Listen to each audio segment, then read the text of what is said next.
Cambodia's temples, like the iconic Angkor Wat, are engineering marvels steeped in mystery. I visited Cambodia earlier this year and spent time at some of these famous temples. While I was there, I started to notice some irregularities between the official story and what I was seeing with my own eyes. I also noticed very interesting similarities between these Cambodian temple sites and other ancient sites around the world. But I'm not going to talk about Angkor Wat today.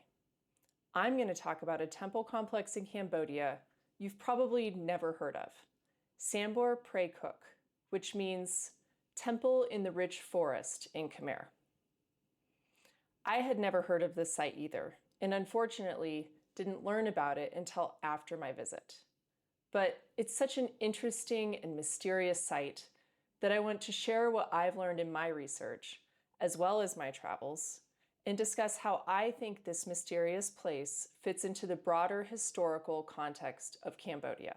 This UNESCO World Heritage Site boasts precise statues, intricate stonework, and massive earthworks that defy its original 7th century origins. Archaeologists call it one of Cambodia's oldest temple complexes. But actually, I think it's even older than what they say, for reasons that challenge the mainstream story. To understand Sambor Prei Kuk's mystery, let's start with its history. The Great Pyramid of Giza is officially recognized as having been built around 2600 BC. Stonehenge is around 2500 BC. Ancient Cambodia's story begins with the Funan Kingdom, documented by Chinese records from the 1st to the 6th centuries CE, leaving few stone temples, mostly in southern Cambodia. By the late 6th century CE, the Chenla Kingdom rose to power. This site we're talking about today, Sambor Prei Kuk, has been identified as their capital city. But the Chenla Empire faded by the 8th century, and in 802 CE, the Khmer Empire rose to power, and according to historians, began building some of the most impressive structures on Earth, culminating in their crown jewel, Angkor Wat, in the early 12th century. Archaeologists date Sambor Prei Kuk to the 7th century based on inscriptions they found at the site, which mention kings and religious dedications from the early 7th century. They've also excavated the site and found pottery and other artifacts in and around the temple structures that are dated to this same period. Finally, they link this site to the Chenla based on architectural stylistic analysis. Many of the structures are primarily constructed with brick. Scholars believe that simpler brick construction was used by early empires like the Chenla, while sandstone and laterite marked later, more advanced Khmer projects. But as we'll see, there are large stones all over the site that tell a little bit of a different story. Angkor Wat and other Khmer sites that have later official dating are primarily constructed using sandstone and laterite.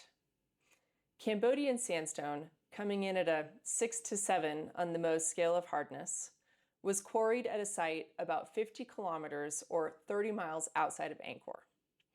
It was perfect for carving. Laterite, which is softer, coming in at a 2 to 4 on the Mohs scale, was quarried locally. Laterite is softer when it comes out of the ground, but it hardens once it's exposed to air. It has a porous, red texture and is ideal for constructing building foundations. At sites like Angkor Wat, as you can see in this photo from my visit, a laterite core supports a sandstone exterior. So, let's take a look at this incredible temple complex, Sambor Prei Kuk. Sambor Prei Kuk is located 175 kilometers, or around 100 miles, southeast of Angkor Wat. It spans 25 square kilometers with over 150 temples. Its heart, the temple zone, features 3 groups, the North, South, and Central temple groups. Each group is enclosed by a 400-meter laterite wall and moat. To the east of the temple group, there are 2 massive 2-kilometer-long causeways that stretch from the temple zones all the way to the Seine River to the east. But these earthworks are just the start. Sambor Prei Kuk's water system is next level. There are man-made lakes and reservoirs all over the site, as well as a 4-kilometer-long canal, wide enough for boats, connecting the river to the temples. Imagine the work required just to build the canals. The scale's almost unimaginable, but we're going to try. Building these canals required moving an estimated 400,000 cubic meters of dirt, which is equivalent to 160 Olympic-sized swimming pools, or a convoy of 26,000 dump trucks filled with dirt, lined bumper to bumper that stretches about 130 miles. Finally, west of the temple zone is the moated city zone. As you can see on the map, there's a moat on the north, west, and south side of this area, which is 2 kilometers long on each side. This isn't basic engineering. It's a sign of an extremely sophisticated culture. In both 2012 and 2016, a Lidar campaign was completed in Cambodia. In these two campaigns, they scanned 875 square miles of land. The scan included Sambor Prei Kuk, along with the better-known sites of Angkor Wat, Kokare, and more. At Sambor Prei Kuk, they found some very interesting things. First, they discovered an ancient highway that extends to the north of the site for at least 40 kilometers. They also discovered a gridded array of very large mounds and an ancient dam that was previously unknown, located to the north of the main temple complex. Lidar found wild stuff at Angkor Wat too, including a vast mound field and a very large, very mysterious spiral structure. Check out my interview with Derek Olson at Megalithic Marbles from this February if you want to learn more about that. Okay, now to the fun part. Let's look at the temples on the site. The temples are compact, single-story towers called prasats, typically 5 to 10 meters tall, on square or octagonal bases, and constructed primarily of brick. On the sides of these temples are ornate carvings cut directly into the brick. There are even brick columns and false doors. But what happens if we peel back the layers a bit and look a little bit closer? You start to notice something very interesting. Some of these brick temples have 2-meter-long carved lintels, giant columns, and even false doors made entirely of sandstone. If you look at the photos of excavated areas of the site, you'll see that the lower levels are composed of large cut blocks of sandstone, several feet below the main elevation of these temples. There are also incredible megalithic stone features scattered all around the site. There's a strange, large, 7-angled stone structure that looks like it could have been used as a base for a large statue of some sort. There are extremely ornate 3D carvings on the sandstone lintels over the doorways, similar to the carvings you see at other famous sites in Cambodia. There are massive stairs carved from sandstone and walls and temple structures carved from laterite. One structure is particularly interesting and doesn't really seem to fit. It's made entirely of precision-cut sandstone, and there isn't a brick in sight. It's 3 meters in height and width and features niches inset with small, well-carved male faces. Each face is different, some with mustaches, long curly hair, big eyes, thick eyebrows, and pointy noses.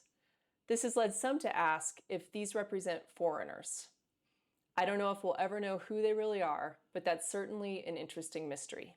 Sambor Prei Kuk's lion statues, found at one of the temples nicknamed the Lion Temple, are some of Cambodia's most ornate, with spiraled manes and fierce expressions. When compared to the lion statues you see in the rest of the country, I think these statues stand out as some of the best and most sophisticated examples. I'll admit I'm saving the best for last. Every shrine in the temple was believed to have originally contained an image of a god on a pedestal. Unfortunately, many of these statues have been looted or lost to time, but there are a few of them that remain, currently on display in museums across the world. These statues are absolutely incredible. They are so precise, they rival Egyptian sculptures. I've included a few museum photos, including an incredibly ornate male deity with a horse's head that stands just under 5 feet tall. They seem a little out of place. So, what do archaeologists say about all of these seemingly more advanced structures that are found among the bricks? Remember, they theorize that the sandstone and laterite features came later, once the Khmer Empire was in full swing and working on incredible building projects in the Angkor Wat area. They do attribute some of the sandstone and laterite features to the Chenla, but other components they say were either added later or were an addition or a repair, given that they resemble the structures near Angkor Wat. But their size and precision make me wonder if it might be original constructions from an earlier culture. So, what do I think is going on here? I'll preface this portion of the video by saying, this is my theory based on other sites I visited in Cambodia, as well as other sites I've seen around the world. I have not seen any archaeological reports that support what I'm about to say. It is only my theory. I believe this site was built by an older, much more advanced culture. I believe the same thing about many of the other famous sites in Cambodia, like Angkor Wat. I think later civilizations lived among these amazing sites and even added inscriptions to venerate their kings. I also believe they worked to rebuild and repair them, mimicking as best they could the much more precise and difficult earlier building projects. There's a site I visited near Siem Reap called Prei Kuk, which is a 3-tiered pyramid with 5 central towers. When you look at this temple, you will see a massive laterite base and sandstone elements, and you'll see a third element, brick. This site is dated to approximately 960 AD, still about 200 years before the accepted date of Angkor Wat's construction. In other words, it's still considered by archaeologists to be a transitionary site, primarily because of the use of bricks in the construction. But there are very megalithic aspects to this site. Carvings like female deities made directly into sandstone blocks, spindles, which are these ornate window dressings, and central towers made entirely of sandstone. But you will also find the brick version of these.